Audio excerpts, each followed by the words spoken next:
मैं सोनू परमार आपके सामने भारत के इतिहास के बारे में आपको कुछ विषय वस्तु लेकर के आया हूं, जो मैं आपको उसके बारे में अवगत कराऊंगा चीज़ों को लेकर के कि किस प्रकार से भारत का प्राचीन इतिहास है, मध्यकालीन इतिहास है और आधुनिक इतिहास है। लेकिन जो हम आज चर्चा करेंगे वो केवल और केवल प्राचीन भारत को लेकर के करेंगे कि उसमें एक्चुअल में है क्या चीज़ें, उसमें क्रमबद्धता किस प्रकार से बनी हुई है, किसके बाद क्या आएगा। तो आइए हम उसके साथ चर्चा करते हैं। मैं आपको समझाता हूं भारत का प्राचीन इतिहास। भारत का प्राचीन इतिहास, एंशिएंट हिस्ट्री ऑफ इंडिया, कि इसमें क्या क्या आएगा। भारत के प्राचीन इतिहास के बारे में इसका क्या टाइम पीरियड है, इसकी क्या अवधि है, आप सभी जानते हैं, आपने काफ़ी बार पढ़ा हुआ है। आपने 6 की एनसीईआरटी पढ़ी होंगी, 7th है, 8th क्लास है, अनेक चीज़ों के बारे में आपने देखा होगा और सुना होगा अच्छे से। आइए हम शुरू करते हैं कि भारत का प्राचीन इतिहास कहाँ से शुरू होता है। तो पहला जो इसमें नंबर आता है वो आता है आपका पाषाण काल के बारे में। पाषाण काल जिसे बोलते हैं स्टोन एज। स्टोन एज, पाषाण काल। पाषाण काल ऐसा काल है जिसके अंतर्गत हम अपने मानव की उत्पत्ति के बारे में देखते हैं। मानव क्या करता था, पूरी तरह से पत्थर पर ही निर्भर रहता था, पत्थर के घरों में रहता था, पत्थर से ही उसकी जीविका चलती थी, आखेटक करता था, चित्रकारी करता था। धीरे धीरे उसका पूरा जीवन पत्थर पर ही आश्रित था, जिसके अंतर्गत 3 चीजें हमें देखने को मिलती हैं। क्या क्या है वो आपके सामने है। पुरापाषाण काल, पुरापाषाण काल, मध्यपाषाण काल, मध्यपाषाण काल और तीसरा है नवपाषाण काल। ये जो 3 काल हैं पाषाण काल के अंतर्गत आते हैं, जिसमें पहला है पुरापाषाण काल, मध्यपाषाण काल और नवपाषाण काल। इनकी भी कुछ समय अवधि है। वैज्ञानिक पद्धति के अनुसार इनको भी किसी न किसी रूप में बांटा गया है और वो जो तीनों विभाजन है वो केवल और केवल पत्थर ही उसका आधार बनते हैं। यहाँ पे पत्थर कुछ अलग प्रकार के हैं, मध्यपाषाण काल में कुछ अलग प्रकार के हैं और नवपाषाण काल में अलग प्रकार के हैं। उसी प्रकार से हम दूसरा देखते हैं क्या है। इसके बाद हम देखते हैं सिंधु घाटी सभ्यता के बारे में। इंडस वैली सिविलाइजेशन, सिंधु घाटी सभ्यता। सिंधु घाटी सभ्यता के बारे में, सिंधु घाटी सभ्यता के बारे में हम आपको पढ़ा रहे थे। तो सिंधु घाटी सभ्यता का जो काल है, आपने सिंधु नदी का नाम सुना होगा, आपने ऋग्वेद में सिंधु नदी के बारे में सबसे अधिक चर्चा देखने को मिलती है। तो सिंधु घाटी सभ्यता ऐसा काल जहां पर एक पूरी प्रकार से सभ्यता रहती थी, जिसके अंतर्गत कुछ समकालीन सभ्यताएं थी। चीन की सभ्यता है, मेसोपोटामिया की सभ्यता है, पीली सभ्यता है जिसे चीनी की सभ्यता बोलते हैं, सुमेरियन सभ्यता है। तो कुछ सिंधु घाटी सभ्यता के अंतर्गत अन्य सभ्यताएं भी थी, जिसमें एक भारत में और पाकिस्तान और अफगानिस्तान वाले क्षेत्रों में भी यह सिंधु घाटी सभ्यता विद्यमान थी। सिंधु घाटी सभ्यता जिसमें आप काफ़ी सारे नगरों को देखते हो, जिसमें एक नगर निकल के आता है आपका हड़प्पा, जो सबसे फेमस शहर निकल के आता है आपका हड़प्पा, और इसके नाम से इसे हड़प्पा सभ्यता भी कहा जाता है। दूसरा इंपोर्टेंट शहर निकल के आता है मोहनजोदड़ो। आपने एक मूवी देखी होगी ऋतिक रोशन की, उसमें भी मोहनजोदड़ो की मूवी के बारे में, उस मूवी का नाम था और उसमें मोहनजोदड़ो के बारे में पूरी रूपरेखा दिखाई गई थी, किस प्रकार से शहर बसा हुआ है। शहर 2 भागों में विभाजित है, एक टीला बना हुआ है, एक श्रृंग का आपको बैल दिखाई देगा। तो हड़प्पा है, मोहनजोदड़ो है, और सबसे फेमस जो स्थान एक देखने को और मिलता है उसका नाम है लोथल, क्योंकि यहाँ पर सिंधु घाटी सभ्यता का एक गोदीबाड़ा मिलता है, मतलब एक बंदरगाह मिलता है, जिसे हार्बर भी बोलते हैं या गोदीबाड़ा। तो लोथल से भी हमें एक बंदरगाह के बारे में पता लगता है। और भी कुछ अन्य स्थल जैसे चनहुदड़ो था, चनहुदड़ो, जहाँ पर क्या मिला है, यहाँ से मिला है हमें एक बिल्ली है, बिल्ली का पीछे कुत्ता कर रहा है, उसके पद चिन्ह के निशान कहाँ से मिले हैं, चनहुदड़ो से मिले हैं। कहाँ से की इक्का गाड़ी है, कहाँ से मिला है, चनहुदड़ो से मिला है। मोहनजोदड़ो से क्या मिला है, वृद्ध स्नानागार मिला है, अन्न के भंडार मिले हैं। हड़प्पा से क्या मिला है, एक स्त्री है जिसके गर्भ से एक पौधा निकल रहा है। उससे क्या पता लग रहा है कि वहाँ के लोग क्या मानते थे कि उर्वरता की देवी है। तो अन्य अन्य प्रकार के कुछ स्थल थे। और बात कर लेते हैं, कालीबंगा है, ये आपके राजस्थान के हनुमानगढ़ जिले के पास, गंगानगर जिले के पास हनुमानगढ़ जगह है, वहाँ पे आपको कालीबंगा मिलेगा। कालीबंगा का जो अर्थ होता है वो काले रंग की चूड़ियाँ होता है। यहाँ से जुते हुए खेतों के साक्ष्य भी मिले हैं। और की बात कर लेते हैं, जरूद्रो है, कालीबंगा है। रोपड़ सबसे फेमस देखा जाए, रोपड़ से क्या मिला है, रोपड़ से मिला है एक मालिक है। मालिक के साथ क्या है कि मालिक की मृत्यु हो जाती है, और मृत्यु होने के बाद क्या है, मृत्यु होने के बाद उस कुत्ते को भी मालिक के साथ दफना दिया जाता है।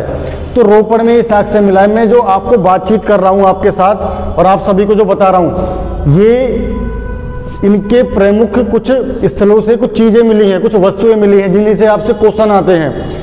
रोपड़ का आज आधुनिक नाम रूपनगर है, सतलुज नदी के किनारे था। जैसे कालीबंगा घग्गर हागड़ नदी के किनारे है, उसी प्रकार से तो मोहनजोदड़ो आपका सिंधु नदी के किनारे था, हड़प्पा रावी नदी के किनारे था। और कुछ स्थल से देखा जाए तो रंगपुर भी है, एक स्थल मिलता है आपको। और देखा जाए तो एक और है सुरकोतड़ा। सुरकोतड़ा से देखा जाए तो केवल एक आध ही क्वेश्चन बनता है, जैसे कि यहाँ से क्या मिला है, यहाँ से घोड़े की अवशेष मिले हैं, घोड़े की हड्डियों के अवशेष मिले हैं यहाँ से सुरकोतड़ा से। और देखिए हम बात करते हैं आलमगीरपुर के बारे में। आलमगीरपुर आधुनिक रूप में आलमगीरपुर का नाम है मेरठ, जो आज मेरठ जिला है, जो बुलंदशहर से ऊपर की तरफ है। तो आलमगीरपुर मेरठ का नाम है, जो हिंद नदी के किनारे तक। और क्या चर्चा देखने को मिलती है कि जो सिंधु घाटी सभ्यता के स्थल थे उनका एक विस्तार था अपना, उत्तर की तरफ कुछ और था, दक्षिण की तरफ कुछ और था, पूर्व में कुछ और था, पश्चिम में कुछ और। तो सबसे उत्तरी स्थान जो था वो था मांडा। इसका जो नॉर्थ वाला रीजन था उत्तरी में वो था मांडा। अगर पूर्व की बात करें तो आलमगीरपुर था। आलमगीरपुर कहाँ पड़ता है, उत्तर प्रदेश राज्य में है। मांडा किस नदी के किनारे है, चेनाब नदी के किनारे। चेनाब नदी के किनारे आपका मांडा पड़ता है। आलमगीरपुर कहाँ है, ये आपका हिंड नदी, आपका गाजियाबाद भी हिंड नदी के किनारे पड़ता है। उत्तर प्रदेश राज्य का एक जिला है गाजियाबाद, जो एनसीआर के अंतर्गत है। और की बात कर लेते हैं, दक्षिण में है दैमाबाद। दैमाबाद महाराष्ट्र के अंदर है, प्रवरा नदी के किनारे है, जो गोदावरी के पास स्थित है। और जो पश्चिम में है उसका नाम है सुतकांगेडोर। सुतकांगेडोर ये आपका पड़ता है पाकिस्तान के बलूचिस्तान वाले क्षेत्र में। ये कहाँ पर था, बलूचिस्तान वाले क्षेत्र में। इसे पड़ता है दस्क नदी पर या दास्क नदी पर। तो इसकी कुछ एक आकृति सिंधु घाटी सभ्यता की अपने आप में एक, कि सबसे पूर्वी स्थल कौन सा था, सबसे उत्तरी स्थल कौन सा था, कौन सा किस नदी के किनारे स्थित था। तो ये सारी जो चर्चा है सिंधु घाटी सभ्यता के बारे में देखने को मिलती है। यहाँ के लोग वस्तु विनिमय प्रणाली अपनाते थे, बार्टर सिस्टम जिसे बोलते हैं। यहाँ पे किसी प्रकार का कोई सिक्का नहीं मिला है। अगर हम बात करें तो एक धार्मिक स्थल के रूप में आद्य पशुपति शिव की एक मूर्ति मिली है, उसका एक मुहर मिली है। तो इससे पता लगता है कि वहाँ के लोग किसी न किसी रूप में पूजा के रूप में चीज़ों को देखते थे या उनको मानते थे। तो ये सिंधु घाटी सभ्यता के बारे में हो गया। आगे बात करते हैं वैदिक सभ्यता के बारे में। मैं आपको केवल एक ग्लिम्स दे रहा हूँ, चीज़ों को केवल बता रहा हूँ, उसका एक प्रारूप तैयार कर रहा हूँ कि आपको पता रहे कि इसके बाद एक्चुअली में आता क्या है, होता क्या है, इसके बाद था क्या। अगर हम सिंधु घाटी सभ्यता की बात करें तो इसका जो टाइम पीरियड है, इसका जो एक्चुअल टाइम पीरियड जो माना जाता है वो 2500 BC से आपका माना जाता है 1750 BC। ये सिंधु घाटी सभ्यता का एक समय अवधि है। अब तीसरी बात करते हैं हम वैदिक सभ्यता की।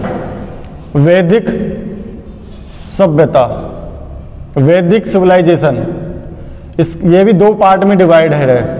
यह भी दो पार्ट में डिवाइडेड है, मतलब दो भागों में विभाजित है। एक ऋग्वैदिक काल है, ऋग्वैदिक काल, और दूसरा है उत्तर वैदिक काल। ऋग्वैदिक पीरियड और पोस्ट वैदिक पीरियड, इसका भी अपने आप में कुछ समय है। ऋग्वैदिक पीरियड का समय क्या है, 1500 से लेकर 1000 BC, और इसका क्या है 1000 BC से लेकर 600 BC। देखिए एक्चुअली मैं थोड़ा इनके बारे में अंतर कर लेता हूं। देखिए सिंधु घाटी सभ्यता में भारत में पहली बार अगर जो नगर बने हैं, जो अर्बनाइजेशन हुआ है शहरों का, वो सबसे पहले सिंधु घाटी सभ्यता के अंतर्गत है। भारत में सबसे पहले नगर कहाँ मिले थे, सिंधु घाटी सभ्यता के अंतर्गत। दूसरी बार कब बने? दिल्ली सल्तनत के दौरान। आपने एक टाइम पीरियड सुना होगा, गुलाम वंश है, सैयद वंश है, खिलजी वंश है, तुगलक वंश है। मैं आपको बता देता हूँ, गुलाम वंश है, उसके अंतर्गत गुलाम के बाद था आपका खिलजी वंश, खिलजी के बाद तुगलक, तुगलक के बाद सैयद, सैयद के बाद लोधी। तो जो दूसरी बार जो भारत के अंदर नगर बने थे वो इसी के अंतर्गत बने थे। सॉरी, मैं आपको बताना भूल गया कि तीसरी बार बने थे यहाँ पर। दूसरी बार बने थे महाजनपद काल में, महाजनपद काल के अंतर्गत। दूसरी बार महाजनपद काल में मिले। क्यों? जब यहाँ पे लोहे की खोज हो गई थी। कहाँ पर? 1000 BC के अंतर्गत उत्तर प्रदेश का एक जिला है एटा। एटा जिले में क्या वो एक जगह है अतरंजी खेड़ा। तो अतरंजी खेड़ा में हमें लोहे के साक्ष्य दिखाई देते हैं सबसे पहले। तो जब सबसे पहले दिखाई दिए तो सबसे पहले शहर कहाँ बने? सिंधु घाटी सभ्यता में। दूसरी बार महाजनपद काल में, तीसरी बार आपके दिल्ली सल्तनत के अंदर। तो ये सारी चर्चा हमें देखने को मिलती है। तो ऋग्वैदिक काल, ऋग्वैदिक काल क्या है? जहाँ पे केवल एक वेद को लिखा गया उसे बोलते हैं ऋग्वैदिक काल। इसका एक अपना समय है 1500 से 1000 BC के अंतर्गत। वैदिक सभ्यता जहाँ पर देखा जाए तो पूरी तरह से कृषि पर आधारित, पशुपालन पर आधारित थी, पशुपालन पर आधारित थी। थोड़े बहुत कृषि के भी अवशेष हमें दिखाई देखने को मिलते हैं इसके अंतर्गत। और सिंधु घाटी सभ्यता पूरी तरह से नगरीकरण थी। ग्राम का पुट बहुत थोड़ा था, मतलब ग्रामीण सभ्यता एक नाम मात्र की थी। और यहाँ पर पशुपालन नामकरण का ही था केवल देखा जाए तो। यह पूरी तरह से ग्रामीण थी, यह पूरी तरह से नगरीकरण थी ऋग्वैदिक काल के अंतर्गत। ऋग्वैदिक काल में आपने सुना होगा कि इसमें 10 मंडल थे। 10 मंडल की चर्चा देखने को मिलती है। 10 मंडल थे जिसमें 2 से 7, जो 2 से 7 मंडल हैं वो पुराने मंडल है, जिन्हें गोत्र मंडल भी कहा जाता है। गोत्र मंडल भी कहा जाता है। दूसरा मंडल जो है 2, 3, 4, 5, 6, 7, ये गोत्र मंडल इनको कहा जाता है। एक है ऊपर 1, 8, 9 और 10, इनको पुराने मंडल कहा जाता है। 1 और 10 को सबसे नवीन मंडल कहा जाता है। ये सबसे नवीन मंडल हैं, नए मंडल, इनको बाद में जोड़ा गया। जैसे दूसरे को किसने लिखा? गृहस्पति ऋषि ने लिखा। तीसरे को किसने लिखा? विश्वामित्र ने लिखा। चौथे को किसने लिखा? वामदेव ने लिखा। 5वें को किसने लिखा? अत्रि ने लिखा। छठे को देखा जाए तो भारद्वाज ने लिखा। 7वें को वशिष्ठ ने लिखा। तो एक प्रकार से गोत्र मंडल है। जैसे आप किसी ना किसी व्यक्ति का गोत्र मंडल होता है, जैसे मेरा है अपना, आपका भी होगा, किसी और का भी होगा। तो एक प्रकार से पूरी गोत्र मंडल की व्यवस्था देखने को मिलती है। जिसके तीसरे मंडल में क्या है? तीसरे मंडल में आपको दिखाई देता है कि गायत्री मंत्र की चर्चा देखने को मिलती है। गायत्री मंत्र, जैसे आप बोलते हैं सुबह के समय स्कूल जाते हो, ओम भूर्भुवस्सुवः तत्सवितुर्वरेण्यं भर्गो देवस्य धीमहि धियो यो न प्रचोदयात्। तो तीसरे मंडल से ही लिया गया है आपका क्या? गायत्री मंत्र, जिसकी चर्चा किसने की थी? सावित्री के लिए की गई थी। सावित्री मतलब सूर्य के लिए। किसने लिखा था? विश्वामित्र ने लिखा था। विश्वामित्र ने, विश्वामित्र। देखिए त्रि से पता लग रहा है आपको, त्रि। तो त्रि का मतलब क्या है? तीसरे मंडल में है। आपको एक पता लग गया कि त्रि से मतलब 3, कि तीसरे मंडल में गायत्री मंत्र का उल्लेख है, जिसको जो सावित्री को समर्पित है, सूर्य को समर्पित है। और किसने लिखा है? विश्वामित्र ने लिखा है। और आगे देखते हैं, इसका एक 7वां मंडल है। 7वें मंडल में क्या चर्चा देखने को मिलती है? 7वें मंडल में चर्चा मिलती है 10 राज्य युद्ध के वर्णन की। 10 राज्य युद्ध मतलब 10 राजा हैं, 10 राजाओं के बीच में युद्ध होता है, जिसमें राजा सुदास की जीत होती है। राजा सुदास की जीत होती है। किसको लेकर के ये युद्ध हुआ था? ये युद्ध हुआ था पुरोहित पद को लेकर के। जैसे मैंने आपको अभी थोड़ी देर पहले बताया है कि विश्वामित्र, जिन्होंने गायत्री मंत्र की क्या की है? रचना की है। तो ये पुरोहित होते हैं। दूसरी तरफ एक तरफ होते हैं वशिष्ठ ऋषि, जो 7वें, जिन्होंने 7वां मंडल लिखा है। तो इन दोनों के बीच में पद को लेकर के लड़ाई छिड़ जाती है, जिसमें क्या होता है? 10 राजाओं के बीच में युद्ध होता है। और सबसे इंपॉर्टेंट बात, किस नदी के किनारे होता है? तो नदी का नाम है परुषणी। कुछ ऋग्वेदिक की कुछ नदियां हैं, मैं आपको अभी थोड़ी देर में बताने वाला हूं। तो परुषणी नदी के किनारे पूरा युद्ध होता है। और परुषणी नदी के किनारे अंत में क्या होता है? राजा सुदास की जीत होती है। परुषणी नदी का जो पुराना नाम है, जो आधुनिक नाम है, वो है रावी नदी। तो रावी नदी को हम परुषणी नदी के नाम से जानते हैं।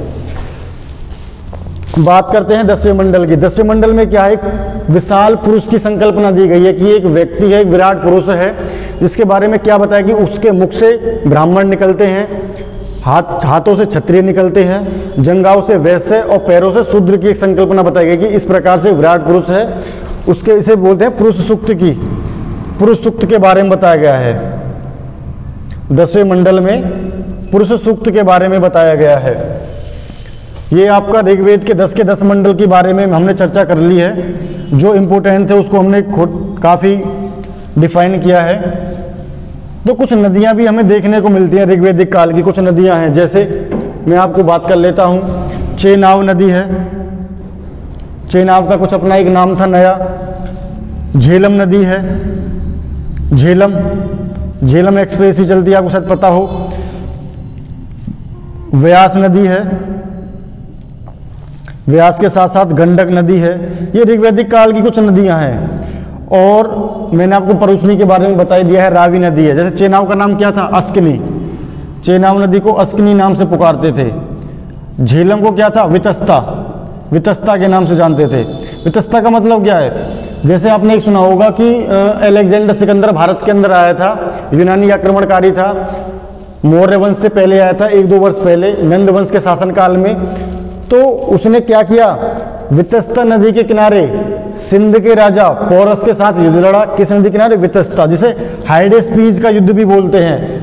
वितस्ता नदी को हाइडेस्पीज भी कहा गया है यूनानी भाषा के अंतर्गत। तो झेलम नदी का नाम था वितस्ता। व्यास नदी, व्यास का नाम था विपासा। और गंडक का नाम था सदानीरा। गंडक नदी क्या है? एक आपका ब्राह्मण ग्रंथ है। ब्राह्मण ग्रंथ में क्या है? ब्राह्मण ग्रंथ में एक ग्रंथ पढ़ोगे आप, उसका नाम है शतपथ ब्राह्मण ग्रंथ, जो वेदों के बाद सबसे महत्वपूर्ण हिंदू धर्म के अंतर्गत ग्रंथ माना जाता है। शतपथ ब्राह्मण ग्रंथ, जिसके अंदर गंडक नदी के बारे में चर्चा मिलती है। क्या चर्चा मिलती है? एक राजा थे विदय माधव, और उनका पुरोहित था, उसका नाम था गौतम राहुगन।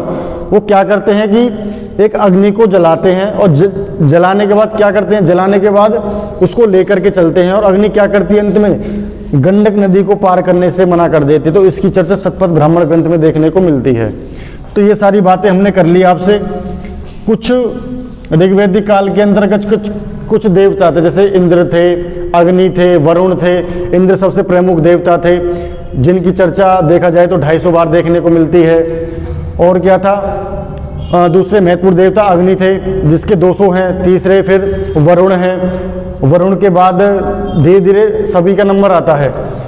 तो ऋग्वैदिक काल में कुछ देवता थे, कुछ प्रशासनिक इकाइयाँ थी, जैसे जन है। सबसे बड़ी इकाई क्या थी? जन। जन के बाद थी विष, विष के बाद ग्राम, ग्राम के बाद परिवार। तो इनका जैसे देखा जाए तो जन का प्रमुख होता था आपका, जन का प्रमुख राजा होता था, जिसे गोपा भी कहते थे। विष का विषपति, इनके कुछ प्रमुख भी होते थे। ग्राम का ग्रामीणी, और परिवार का कुलप। और यह क्वेश्चन बहुत आता है कि ऋग्वैदिक काल में सबसे छोटी प्रशासनिक या राजनीतिक इकाई कौन सी थी? तो वो थी कुलप। परिवार के मुखिया को कुलप कहा जाता था।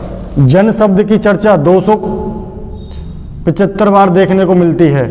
घोड़े की चर्चा 250 बार देखने को मिलती है।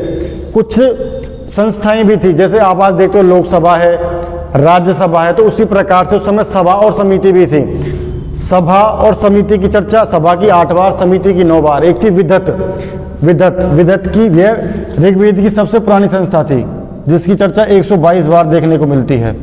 तो मैं केवल आपको थोड़ा थोड़ा ग्लिम्स दे रहा हूँ चीज़ों के बारे में, और काफ़ी मैंने ऋग्वेद के बारे में आपको इस वीडियो में बता दिया है।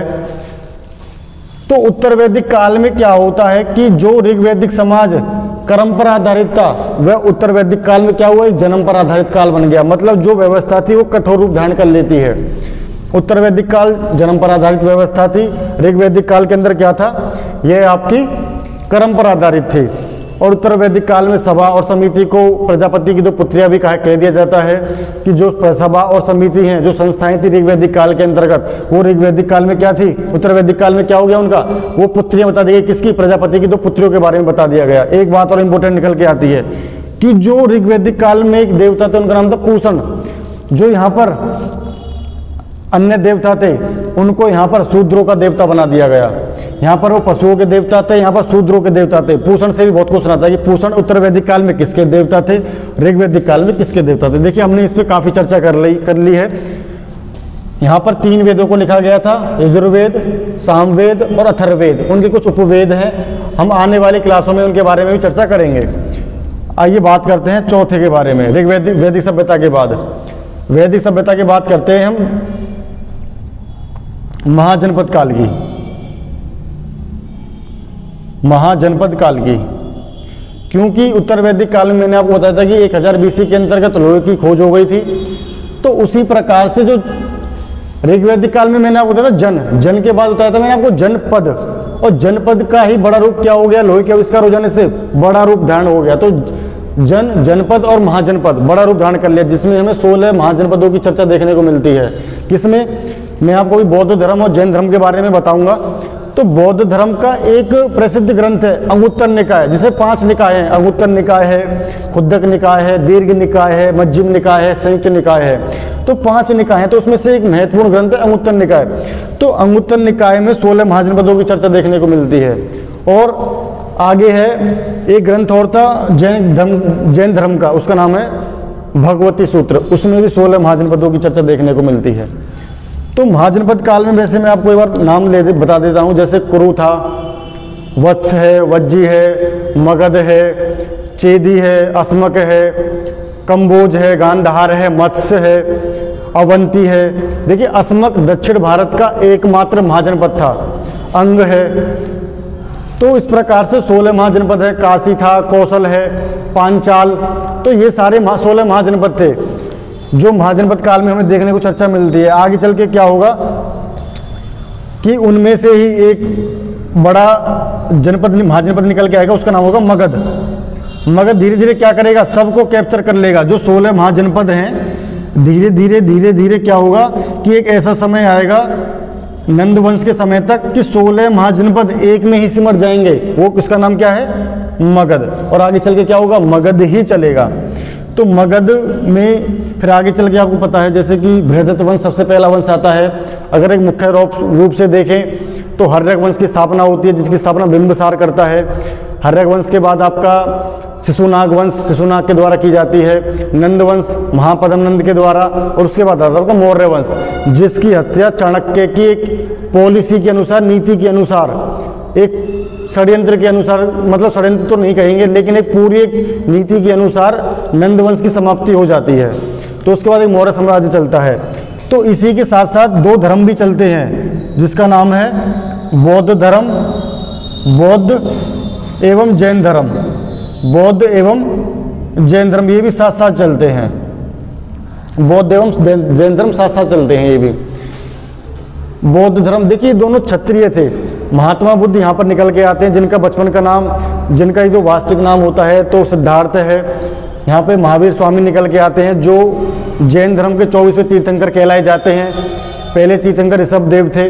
तो महात्मा बुद्ध और जैन धर्म, बौद्ध एवं जैन धर्म के अंतर्गत दोनों क्षत्रिय निकल के आते हैं, क्योंकि यहाँ पर आपने वैदिक सभ्यता में देखा होगा या आपने पढ़ा होगा, तो इसमें क्या निकल के आता है, यहाँ पे कर्मकांड ज़्यादा बढ़ जाते हैं।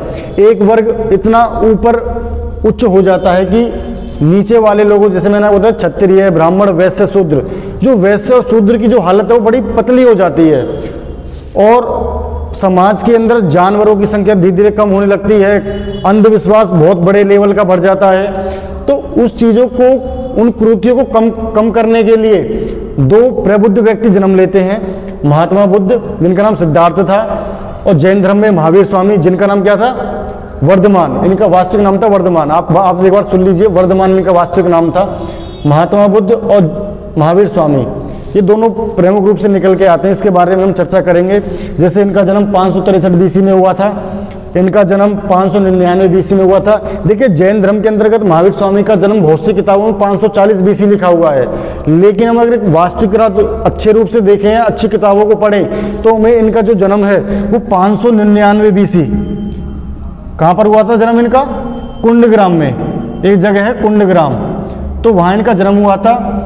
और 30 साल की उम्र में इन्होंने गृह का त्याग कर दिया था, और गृह त्याग करने के बाद ये परम ज्ञान की प्राप्ति पर निकल गए, और 42 साल की उम्र में इनको ज्ञान प्राप्त हो गया। काफ़ी सारे इन्होंने काम किए, सिद्धांत दिए जैन धर्म के अंतर्गत, जैन धर्म को बढ़ाया और काफ़ी चीज़ें इन्होंने निकाली। जैसे जैन धर्म में सर्वोच्च ज्ञान को कहते हैं कैवल्य। कैवल्य मतलब जिसने अपने आप को जीत लिया हो, इंद्रियों को जीत लिया हो। जिन्न है, जैसे कुछ उपाधियाँ थी, जिन्न था, निग्रंथ था, जिस पर किसी प्रकार का बंधन न हो। तो ये सारी प्रकार की चीज़ें निकल के आती हैं और अल्टीमेटली अंततोगत्ता 527 BC में इनकी मृत्यु हो जाती है, जिनको महापरिनिर्वाण की संज्ञा दी जाती है। कहाँ पर हुई थी? पावापुरी में। इनकी जन्म से और मृत्यु से काफ़ी क्वेश्चन आते हैं कुंडग्राम और पावापुरी के बारे में। तो बौद्ध एवं जैन धर्म, महात्मा बुद्ध का जन्म कब हुआ था? 563 BC में हुआ था। 563 BC में कहाँ पर हुआ था? कपिलवस्तु के लुम्बिनी में हुआ था। और मृत्यु 483 BC में कहाँ पर हुई थी? 568 BC में हुआ था। एक बार चेक कर लेंगे, 563 है, 568 है, तो 483 BC, 483 होगा, 80, क्योंकि 80 साल की उम्र में निधन हुआ था इनका। तो हाँ ठीक है यही। तो 563 BC और इनका जन्म हुआ था कपिलवस्तु के लुम्बिनी में। और साथ ही 483 BC में इनकी मृत्यु हुई थी कहाँ पर? कुशीनारा में, चुंदनामा ब्राह्मण के यहाँ। तो ये सारी चीज़ें हमने देख ली महात्मा बुद्ध और जैन धर्म के बारे में। छठी चीज़ देखते हैं हम, छठी चीज़ के बारे में देखते हैं मुगल साम्राज्य के बारे में। आइए देखते हैं बौद्ध धर्म और जैन धर्म के बारे में हमने पढ़ लिया था, अभी देख लिया था हमने। तो इसके बाद शुरू करते हैं हम मगध का उत्कर्ष। जैसे मैंने आपको बताया था कि 16 महाजनपद थे, उसके बाद एक महाजनपद निकल के आता है जिसमें मगध का नाम था, और मगध का उत्कर्ष होता है। जैसे मैंने आपको बताया था, इसके अंतर्गत किसका उत्कर्ष होता है? मगध का उत्कर्ष। वृहदत्त वंश था, हर्यक वंश था, हर्यक वंश जिसका राजा था बिंबिसार था। हर्यक के बाद शिशुनाग वंश, शिशुनाग वंश, शिशुनाग के बाद नंद वंश, नंद वंश के बाद मौर्य वंश, मौर्य वंश, मगध का उत्कर्ष। तो ये कुछ प्रकार के वंश हम देखते हैं। हर्यक वंश है, शिशुनाग वंश है जिसका संस्थापक बिंबिसार था, शिशुनाग का शिशुनाग था, नंद का महापद्म नंद था, और मौर्य वंश का चंद्रगुप्त मौर्य था। और चंद्रगुप्त मौर्य को आप जानते होंगे कि उसकी मृत्यु 298 BC में कर्नाटक के श्रवण बेलगोला में संथारा विधि द्वारा, उपवास के द्वारा अपने शरीर को त्याग दिया गया। तो मगध का उत्कर्ष होता है जिसमें काफ़ी सारे एक क्रोनोलॉजी लगाने को आती है, क्रमबद्धता लगाने के लिए दे देता है कि फर्स्ट कौन है, सेकंड कौन है, थर्ड कौन है, फोर्थ कौन है। तो इसके बाद क्या करते हैं कि चलता है आपका मुख्य रूप से मौर्य वंश, जो काफ़ी बड़ा वंश निकल के आता है। मौर्य वंश का टाइम पीरियड है 323 से 184 BC। काफ़ी लंबा एक पीरियड शासन राज करता है जिसमें अनेक राजा होते हैं। चंद्रगुप्त मौर्य है, बिंदुसार है, इसके बेटे का नाम अशोक है, अनेक राजा निकल के आते हैं। और इस वंश का जो अंतिम राजा होता है वृहदत्त ही होता है। जैसे कुणाल था, संप्रति है, दशरथ है, तो ये सब मौर्य वंश के ही राजा थे। मौर्य वंश के अंतर्गत ये सारी चीज़ें हमें देखने को मिलती हैं। कुछ इनकी प्रशासन थी, रत्नी इनके अधिकारी होते थे, उस प्रकार के अधिकारी होते थे रत्नी। अशोक था जिसमें अशोक को सबसे महान शासक बताया गया है, जिसका शासनकाल 272 से लेकर 232 BC तक जाता है, लेकिन वास्तविक रूप से 269 BC में गद्दी पर बैठा था। क्यों? क्योंकि अपने 100 भाइयों 99 भाइयों की हत्या करके गद्दी को हासिल करता है, एक गृह युद्ध लड़ता है। अपनी राज्याभिषेक के 8वें वर्ष बाद कलिंग का युद्ध लड़ता है 261 BC में, जिसमें काफ़ी बड़ी क्षति होती है। एक बौद्ध भिक्षु होते हैं दिव्य अवदान के अनुसार, जिनका नाम था उपगुप्त। उपगुप्त ने इनको बौद्ध धर्म की शिक्षा दी, जिसके बाद उन्होंने धम्म का आदेश अपना लिया कि अगर हमें साम्राज्य को बढ़ाना है तो हमें एक धम्म का मतलब था धर्म। तो ये सारी चीज़ें हमें देखने को मिलती हैं मौर्य वंश के अंतर्गत। उसके बाद आते हैं मौर्य उत्तर काल, मतलब मौर्यों के बाद की जो बात होती है मौर्य उत्तर काल। मौर्य उत्तर काल, मौर्य उत्तर काल के बाद इसमें कुछ प्रकार के वंश निकल के आते हैं। शुंग वंश ब्राह्मणवादी वंश था, पुष्यमित्र शुंग, जो वृहदत्त की हत्या कर देता है। शुंग वंश निकल के आता है। शुंग वंश के बाद आता है कण्व वंश। कण्व वंश की स्थापना किसने की थी? वासुदेव ने की थी। कड़म वंश के साथ साथ ही फिर एक दक्षिण भारत की तरफ सातवाहन वंश का उदय होता है। आपने नाम सुना होगा गौतमी पुत्र सतकर्णी, जिसकी सातवाहन वंश की स्थापना सिमुक ने की थी। सिमुक के बाद उसका भाई कृष्ण बैठा था, जिसे कान्हा भी बोला जाता था। और साथ ही फिर गौतमी पुत्र सतकर्णी, वशिष्ठ पुत्र पुलवामी, यज्ञश्री सतकर्णी, तो इस प्रकार के अनेक अनेक राजा सातवाहन वंश में देखने को हमें मिलते हैं। और इसके बाद जो बात होती है, भारत के अंदर कुछ विदेशी आक्रमण भी होते हैं। भारत के अंदर कुछ विदेशी आक्रमणकारी भी आते हैं, जो बीच बीच में देखा जाए तो भारत में सबसे पहला विदेशी आक्रमण जो हुआ है वो हुआ है हर्यक वंश के समय पर, 6वीं शताब्दी में। किसका हुआ था? ईरानियों का। ईरानियों का भारत में सबसे पहले आक्रमण हुआ था 6वीं शताब्दी में। ईरानियों का आक्रमण कौन था? हकमनी वंश से संबंधित थे। हकमनी वंश से आपने सुना होगा साइरस, डेरियस प्रथम, जिसे दारा प्रथम, दारा द्वितीय, क्योंकि दारा के द्वारा ही भारत में अभिलेख की शुरुआत होती है, जिसकी स्टार्टिंग राजा शो करता है। तो 6वीं शताब्दी में भारत में सबसे पहला आक्रमण ईरानियों का हुआ था, हकमनी वंश से संबंधित थी।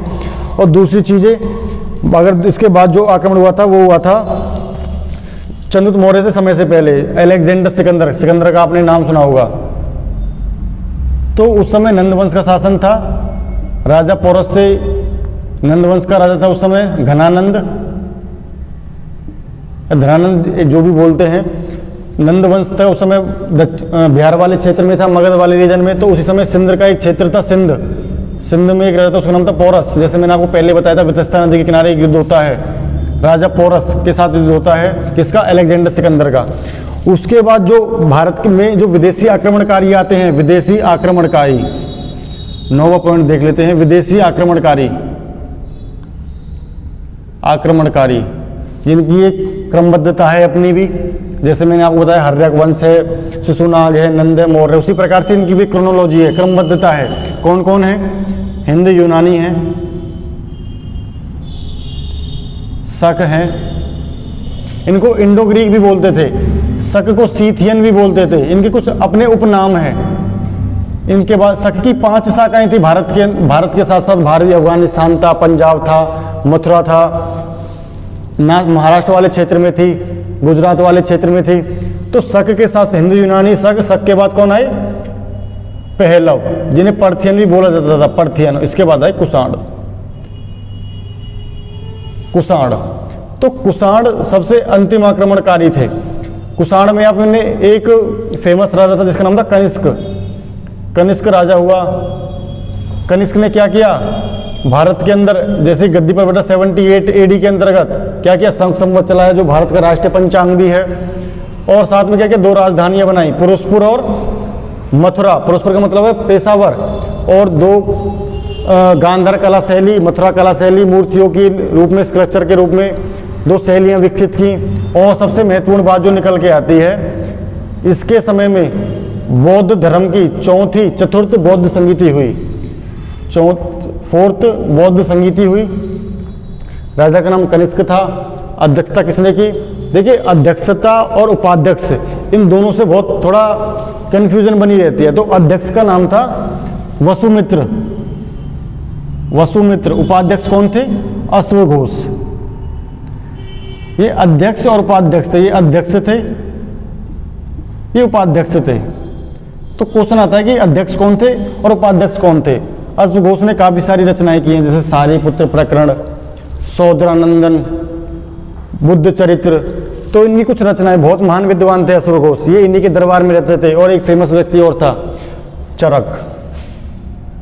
इनका राज्य वैद्य था चरक, जो आयुर्वेद के बड़े प्रकांड विद्वान माने जाते हैं।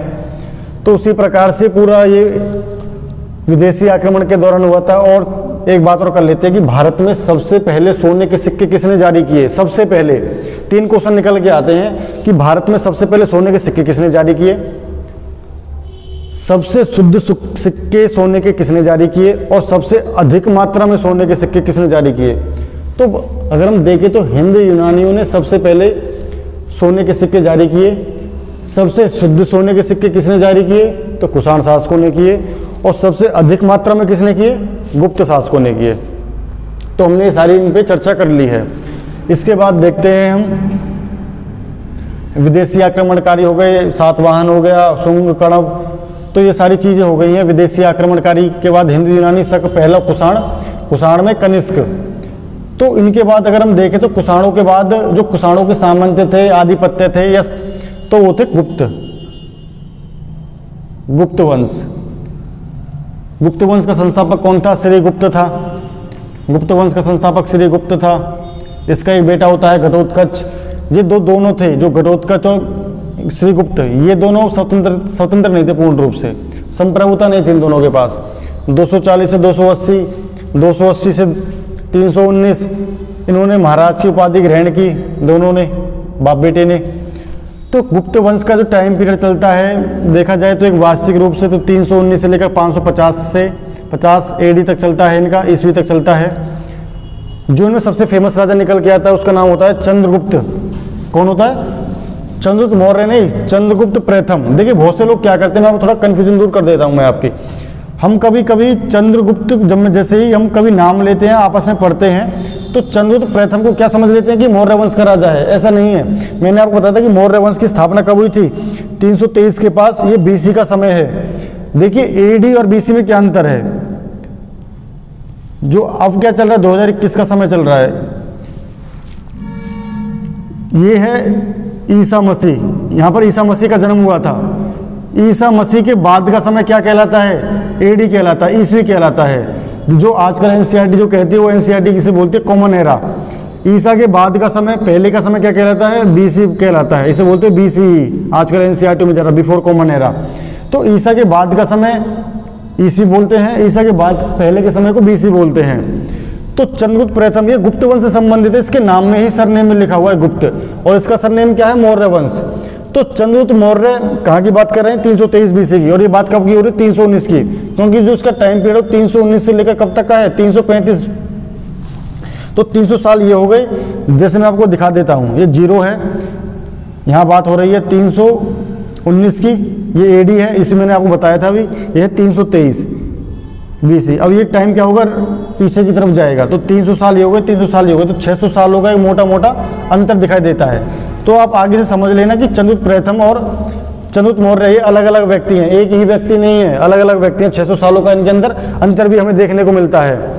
तो चंद्रगुप्त प्रथम आता है, जिसकी शादी लिच्छवी वंश की रानी कुमार देवी के साथ होती है, और ये उसकी उपलक्ष्य में एक चांदी के सिक्के जारी करता है। और साथ में देखिए इन दोनों ने किसकी उपाधि ली? महाराज की उपाधि ली। इसने किसकी उपाधि ली? महाराज अधिराज, मतलब राजाओं का भी राजा, महाराजाओं में भी एक राजा।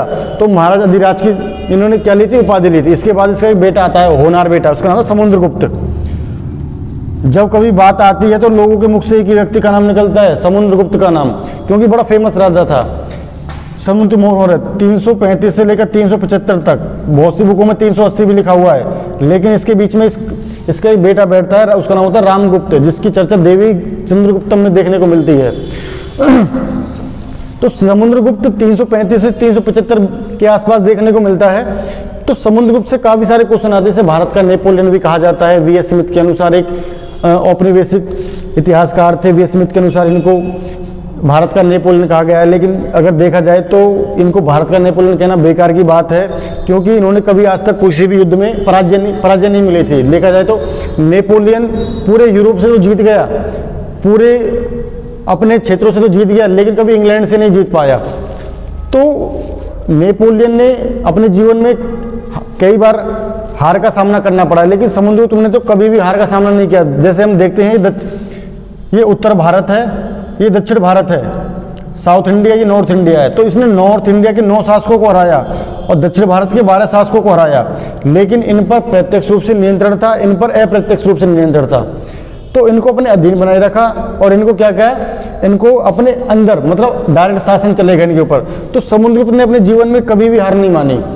समुद्रगुप्त के दरबार में एक इनके प्रसिद्ध कवि थे जिनका नाम हरिसेन था, जिन्होंने इनकी सामरिक विजयों का वर्णन किया है। किस पर? प्रयाग प्रशस्ति अभिलेख पर, जो प्रयाग में है। तो प्रयाग प्रशस्ति अभिलेख मिला है। इनको लिच्छवी दोहित्र के नाम से भी जाना गया, क्योंकि इनकी जो माता थी चंद्रगुप्त मौर्य की पत्नी कुमार देवी, वो लिच्छवी संबंधी थी, तो ये उन्हीं का पुत्र था। इसे लिच्छवी दोहित्र भी कहा गया है। तो क्वेश्चन आता है कि लिच्छवी दोहित्र किसको कहा गया है? तो लिच्छवी दोहित्र कहा गया है समुद्रगुप्त को। और काफ़ी सारी चीज़ें हैं कि इनका सिक्कों पर वीणा बजाते हुए अंकन मिला है, चित्र मिला है इनका। और तो काफ़ी सारी चीज़ें समुद्रगुप्त के बारे में देखने को मिलती हैं। समुद्रगुप्त के बाद रामगुप्त बैठता है 375 से 380 के बीच में। रामगुप्त की हत्या उसके भाई के द्वारा चंद्रगुप्त सेकंड के द्वारा कर दी जाती है, चंद्रगुप्त सेकंड के द्वारा। एक और नया राजा आता है चंद्रगुप्त सेकंड 380 से 412। यह सबसे देखा जाए तो इम्पोर्टेंट सारे ही हैं, लेकिन समुद्रगुप्त और चंद्रगुप्त सेकंड, जिसे चंद्रगुप्त विक्रमादित्य के नाम से भी जाना जाता है। तो चंद्रगुप्त विक्रमादित्य अपने भाई रामगुप्त की हत्या कर देता है। कारण क्या था? कारण ये था कि शकों के साथ लड़ाई होती है, रामगुप्त की पत्नी को उठाकर ले जाते हैं शक।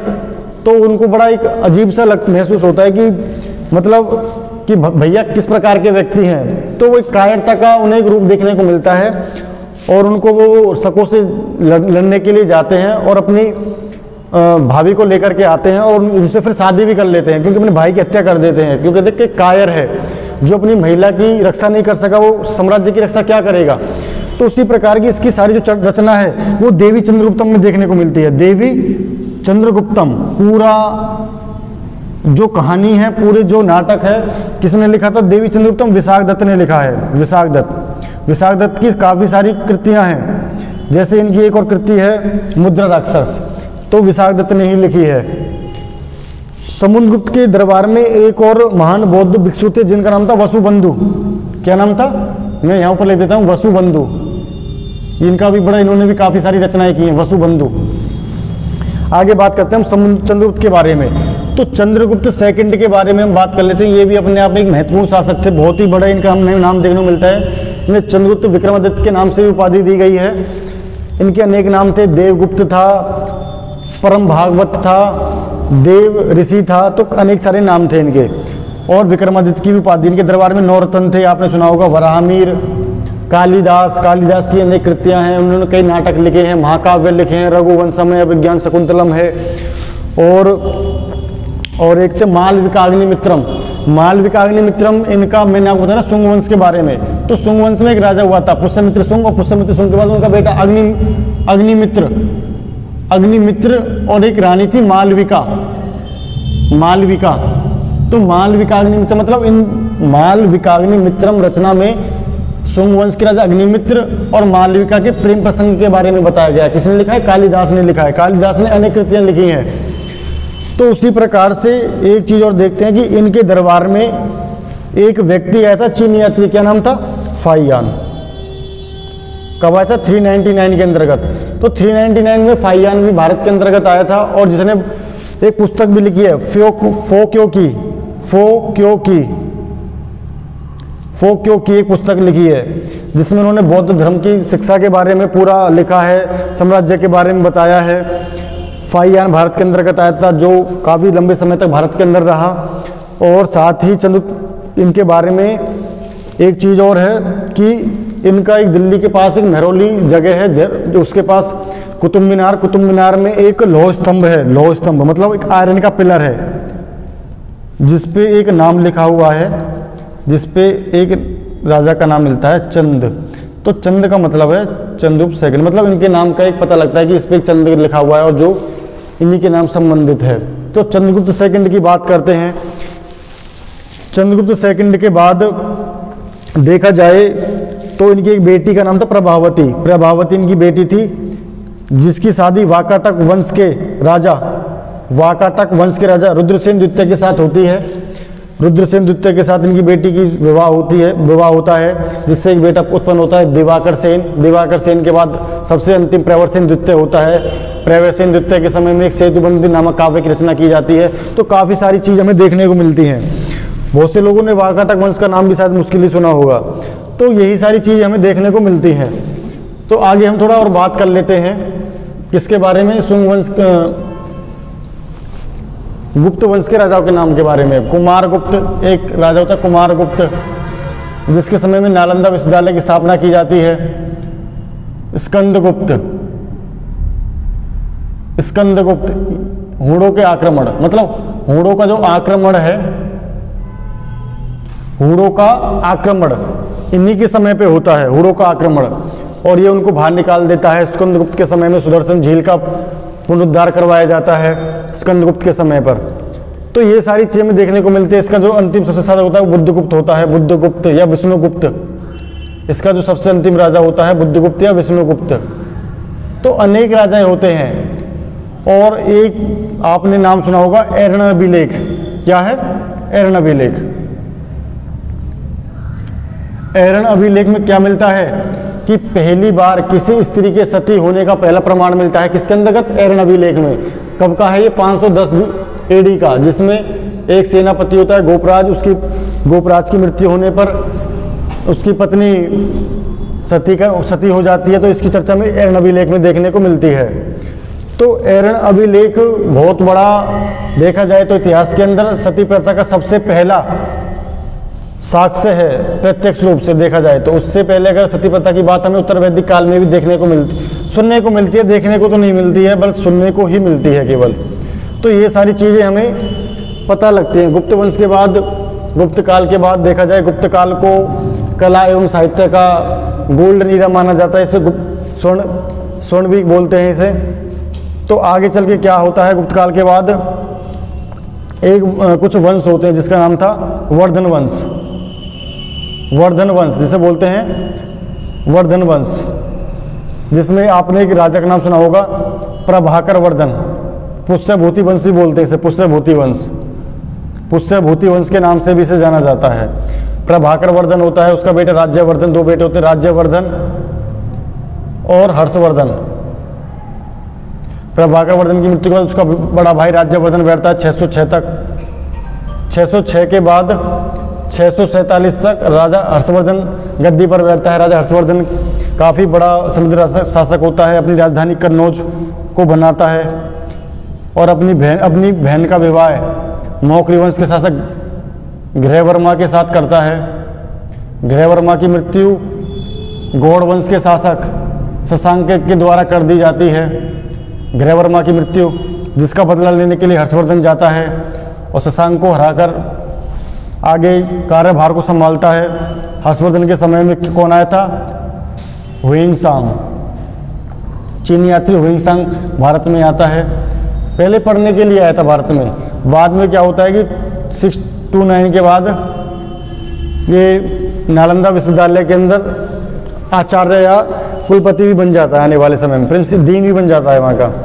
तो ये सारी चर्चा जो है देखने को मिलती है। और हर्षवर्धन के काल तक 647 जिसे बोलते हैं, इस पर डेथ हो जाती, इनकी मृत्यु हो जाती है। कैसे? एक राजा होता है चालुक्य वंश का, चालुक्य वंश का एक राजा। कौन? बादामी के चालुक्य, बादामी के चालुक्य, वातापी के चालुक्य, दोनों एक ही बात है। कर्नाटक के अंदर पड़ता है बादामी। वेंगी के चालुक्य, कल्याणी के चालुक्य, ये 3 प्रकार के चालुक्य थे। तो चालुक्य वंश का एक राजा होता है पुलकेशिन सेकंड। पुलकेशिन सेकंड के द्वारा इन दोनों के बीच में लड़ाई होती है और राजा हर्षवर्धन की उसमें हार होती है। और हारने के बाद 647 में राजा हर्षवर्धन की डेथ हो जाती है। और पुलकेशिन सेकंड की जो इनकी जो युद्ध के बारे में वर्णन है, उस युद्ध का वर्णन हमें ऐहोल अभिलेख में देखने को मिलता है। ऐहोल अभिलेख ये बीजापुर में है। ऐहोल अभिलेख किसने लिखा है? रवि कीर्ति ने लिखा है। रवि कीर्ति कौन था? रवि कीर्ति था, रवि कीर्ति। ये पुलकेशिन सेकंड के दरबारी कवि था। तो ये सारी चीज़ें हमने आज आपको के साथ देख ली हैं। और इससे आगे जो है हम नेक्स्ट वीडियो में देखेंगे। तो हमने ये सारी चीज़ें यहाँ तक देख ली हैं। और देखिए, सबसे इम्पोर्टेंट होता है कि आप चीज़ों को किस प्रकार से देख रहे हैं। देखने के साथ साथ आपको चीज़ें याद भी करनी है। किसी भी टीचर का, किसी व्यक्ति का काम होता है केवल आपको चीज़ों को समझा देना, लेकिन याद करने का काम केवल आपका ही होता है। मैंने आपको पूरी तरह से एक पूरी रूपरेखा समझा दी है, उस पर अमल करने का काम आपका है। और अगर आपको वीडियो अगर अच्छी लगी है तो आप इसे थोड़ा आगे बढ़ाने का प्रयास कीजिए। और साथ ही मुझे कमेंट में बताइए कि आपको वीडियो कैसी लगी है, जिससे मैं सेकंड वीडियो बहुत जल्द लेकर आऊँ मैं आगे से। आप सभी का धन्यवाद।